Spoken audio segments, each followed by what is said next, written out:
Krishna Chaitanya Prabhu Nityananda Shri Radha Hare Krishna Krishna Krishna Hare Hare Hare Rama Hare Rama Hare Krishna. Everybody please say loudly Hare Krishna Krishna Hare Krishna Hare Krishna Hare Krishna Krishna Krishna Krishna Krishna Hare Hare Hare Hare Hare Rama Hare Rama Hare Rama Hare Rama Rama Rama Rama Rama Hare Hare Hare Hare. So even if I did nothing else in Ulianos, I got everyone to chant Hare Krishna. Godruma dhame bhajana anukule mathura shinandisha shamatule. Bhakti Thakur is describing his devotional service at Godruma. That we were talking about that yesterday. Swananda Shukada Kunj. His home, he called it Swananda Shukada Kunj. Swananda means Shva means own, Ananda, pleasure. Swa means Swayam. Swayam. Same word in Russian. So that means your own happiness or real happiness. So real happiness is Krishna consciousness. Everything else is artificial. And Shukada means that which gives happiness. And Kunj means a forest grove. So he's living in the forest grove, which is a place of giving real happiness from the soul. The place he's living at is called Godruma. This is in Navadvip Dham, and he says this place is very favorable for devotion. Definitely if we can live in a holy place, that's very favorable for our devotion. Now, Navadvip Dham is non-different from Vrindavan Dham. Shri Gaura Mandala Bhumi Jiva Jane Chintamani Tar Hoy Braja Bhumi Vash.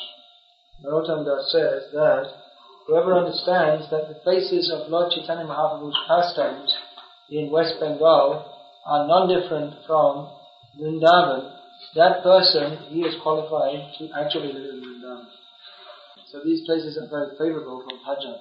Bhajan means to become absorbed in hearing and chanting about Krishna. So it's very nice if from time to time our devotees can visit these places and chant Hare Krishna. Prabhupada wanted our devotees to visit these places and therefore he made facilities for them. And every Vaishnava aspires at the end of his life to live either at Mayapur or Vrindavan just to spend his last days chanting Hare Krishna. Prabhupada told one devotee once that in your old age you should simply go to Vrindavan or Mayapur and chant Hare Krishna. But you have to preach throughout your life. Otherwise, if even at the end of your life, if you go there to chant Hare Krishna, if you haven't preached throughout your life, then your mind will still disturb you. So Bhaktivinoda Thakur is residing in Godruma, which is non-different from the house from the place of Nanda Maharaj, Nandagram, in Mathura Mandal. That is the place of Krishna's childhood pastimes. Tahima Surabhikunj Kutire Voitamo Ham Suratotani Tire. He says that there in Surabhikunj, that Surabhikunj is another name for Godruma, because this is the place where the Surabhi cow from heavenly planets came to take darshan of Krishna. So Bhaktivinoda Thakur has his cottage there. So he says, I will sit there and chant Hare Krishna on the bank of the celestial Ganga. Gaura Bhagata Priya Vesh Dodhana Tilakto Simala Shobhamana. He's describing all the things which are favorable for cultivating our devotion. He says, I will wear the kind of dress, I will dress in the kind of clothes which are preferred by the devotees of Lord Chaitanya. So that kind of dress is not blue jeans. That kind of dress is dhoti or lady sari. Of course, for doing some services such as construction, some certain kind of clothes you may find it more practical to use. But those who are surrendered to Krishna, they want to do everything which is favorable for cultivating. And Bhaktivinoda Thakur is describing all the things favorable for devotion in these songs. One of them is to wear devotional clothes, which he mentions here, and also to wear tilak and Tulsi Mala. So we would like to tell all the devotees that it's better when you come to the temple, even when you don't need to wear, if there's absolutely no need for it, don't wear these non-devotional clothes. Sometimes I see even devotees that come to Mangalarti in their jeans. Of course it's better than the people who are sleeping not going to Mangalarti. But if we're going to come to see Krishna, it's nice to, we should come in the kind of dress that he likes to see us in. You may say, well, I'm very busy, I have to go on Sankirtan or whatever. But it only takes 5 minutes to change our clothes. Also wearing tilak. So many devotees who don't wear tilak. It's actually an offense not to wear tilak. Lord Chaitanya would never see any of his followers unless they were wearing tilak. So people who are coming new, they don't know these things, you don't have to press them. Those who are living in the temple, they should know these things. I'm traveled in different places in the world, and Russia is the only place where I see devotees regularly coming to Mangalarti in blue jeans. So, you may be happy to know that all over the world, the devotees, they're very happy about the spread of Krishna consciousness in Russia. It's very pleasing to all the devotees to see how in these countries where Krishna consciousness was banned, how the Russian people, at least some of them, have taken to it very enthusiastically. It's very pleasing to devotees all over that in countries where this movement was banned, that so many people are now taken to Krishna consciousness enthusiastically. So you have to keep up the reputation. You have to come up to the proper standard. Very simple, basic things. Wear your devotional clothes, look like a Vaishnava, feel like a Vaishnava, be a Vaishnava. Tilak, Tulsi Mala, Shobha. This means that Tilak and Tulsi Mala, they actually make devotee look very beautiful and auspicious. Champak, Bakul, Kadamba, Kamal, Ropata, Niramibo, Kunja Vishal. He says that he's going to plant different trees in his forest bower. See, he has a little cottage with a little open space surrounded by trees and jungle like this. So these are different trees which are very pleasing to Krishna. Champak gives beautiful flowers which are very pleasing to Krishna. Very beautiful fragrance. And Bakul is also very pleasing to Krishna. It's also called Parijat. You see in Krishna book how Satyabhama, she got the Parijat tree. She got Krishna to go to the heavenly planets for that. So Kadamba, that's also very pleasing to Krishna. Round flowers, maybe you've seen. And Tamal, that is especially pleasing to Srimati Radharani, because that tree is very black color, just the same color as Krishna. So Bhaktivinoda Thakur is proposing to plant all these trees and make a beautiful forest flower. Madhavi Malati Uthabun Tahe Chaya Mandap Karabun Tomhi Mahe. He says that around the trees, these are flower trees, and there are also some flowers which grow on creepers. Madhavi and Malati, these are flowers which grow on creepers. And they grow and they give nice flowers, and also by growing they spread a nice shade. So it's, you can imagine, very nice jungle grove, beautiful flowers giving a nice beautiful scent. Of course in the tropical countries you find these kind of plants, they grow very quickly. There are many flowers, very good smell. Especially Bengal, the land is very fertile. And the culture is, the climate is so nice. That's so many nice flowers and vegetables and fruits they grow there. Rupavung Tatra Kushum Bonaraji Juti Jati Mali Viraji Voshaji. So he's saying, I'll also put all different kinds of flowers in that, make a garden there with all different kinds of flowers. Forest of flowers. He's given the names. Kusham, Juti, Jati, Mali, these are all different flowers. Just like there's this one flower, this night blooming jasmine. At night it smells so beautiful. So Bhaktivinoda Thakur is not desiring to plant all these trees for sense gratification, but to make a favorable atmosphere for chanting Hare Krishna. Especially because that place, that is Chaitanya Mahaprabhu's dhame, his holy place. So if you make a garden there, or if you do any service there, that is service to Krishna. Manche Vashavong Tulashi Maharani. He says, he's talking about Tulsi Mancha. So you'll find still in Bengal, Orissa especially, you'll find that people, they keep in the courtyard of their house one, just like a column, and on top they'll keep Tulsi plant planted.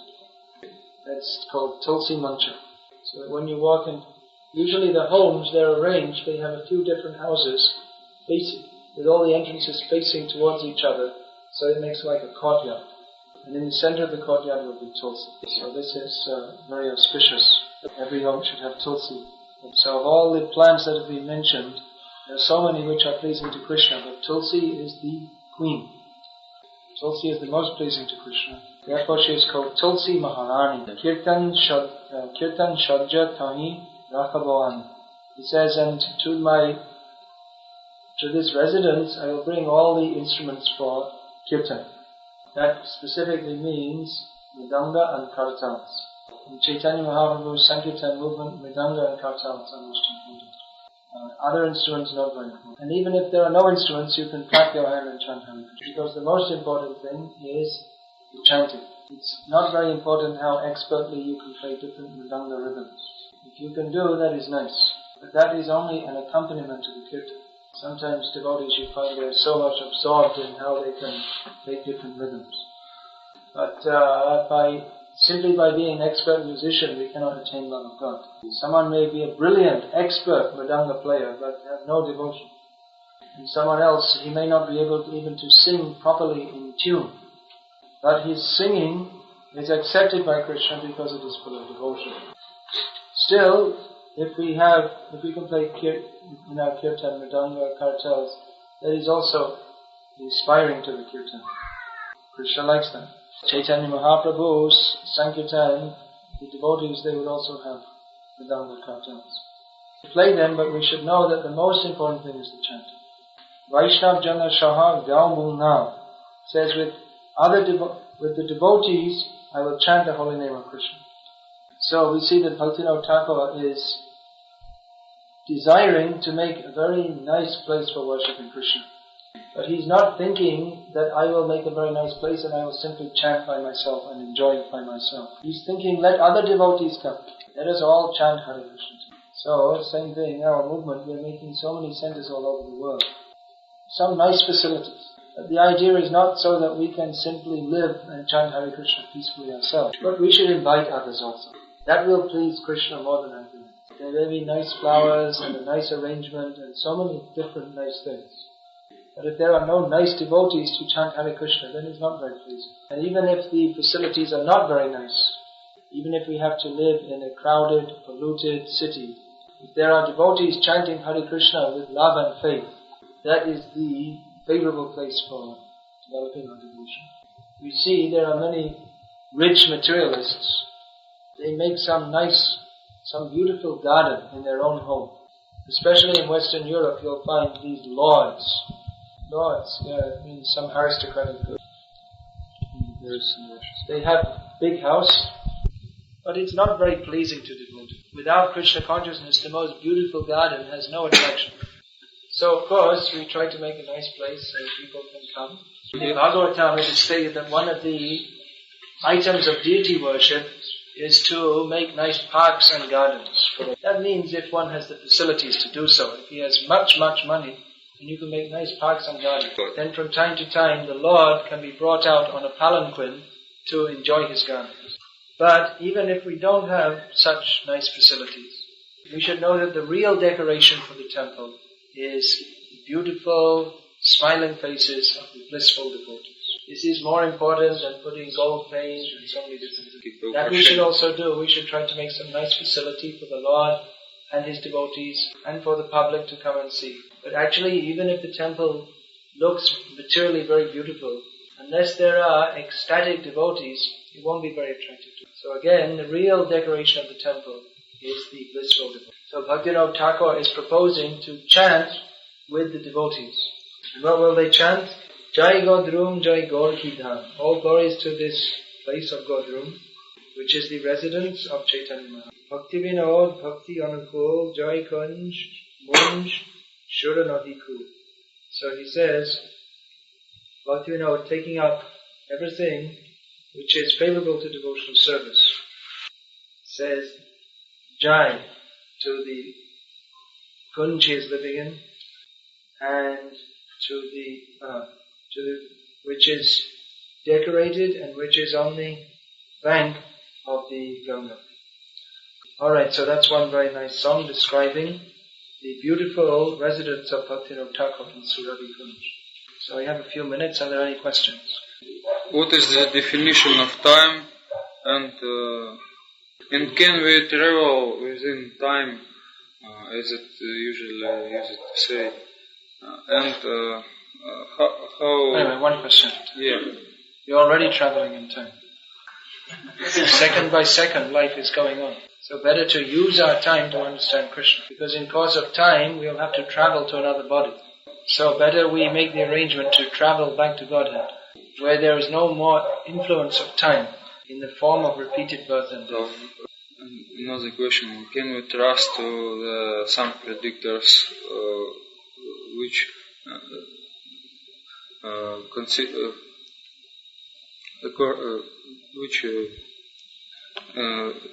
connected with future and so on?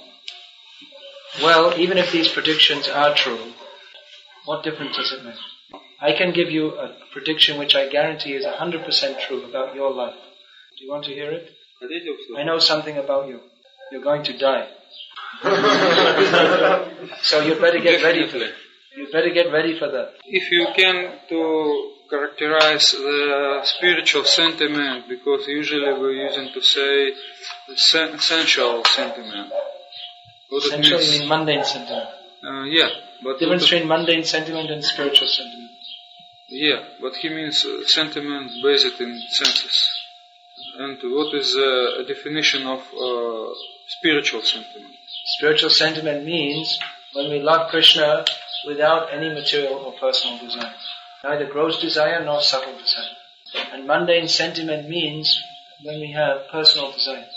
Now it's very common for beginners in devotional service to mistake their mundane sentiments for spiritual sentiments. They think they have a very advanced feeling of love for Krishna.